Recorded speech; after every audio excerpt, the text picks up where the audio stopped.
రైతులందరికీ నమస్కారం. ఇప్పుడైతే యూరియా అనేది చాలా ఇబ్బందికరంగా మారింది. ప్రతి రైతుకు యూరియా అనేది ఒక సమస్య అయ్యింది.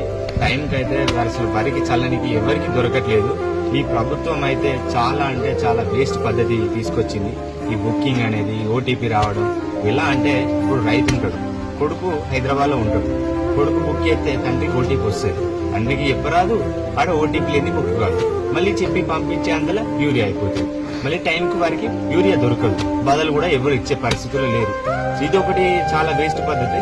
ఇంకొకటి, సరే ఫర్టిలైజర్ షాపులని ప్రైవేట్ షాపులని బుక్ చేసుకుంటారు, ఏదో ఆగమాగం యూరియా దొరకాలని చెప్పి తొందరగా బుక్ చేసుకుంటారు.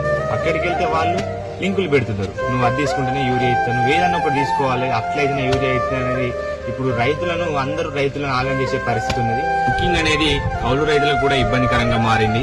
నిరుపేద కుటుంబాలు భూస్వాములు కౌలు తీసుకుని పాలు చేస్తుంటారు, వారికి ఓటీపీ వెళ్తుంది, వారు వేరే దేశంలో ఉంటారు. వారు ఓటీపీ చెప్పకపోవడం వల్ల ఇంత పెట్టుబడి పెట్టి కూలీలకి, బత్తాలకి, మందులకి ఇంత పెట్టుబడి పెట్టి పంట కోసం కష్టపడే రైతుకు టైంకు కావాల్సిన యూరియా మాత్రం దొరకడం లేదు. ప్రభుత్వం దృష్టికి ఈ వీడియోను షేర్ చేయండి.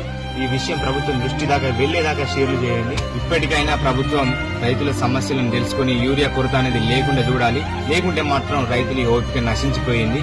యూరియా పోరాటం అనేది పక్కా జరుగుతుంది.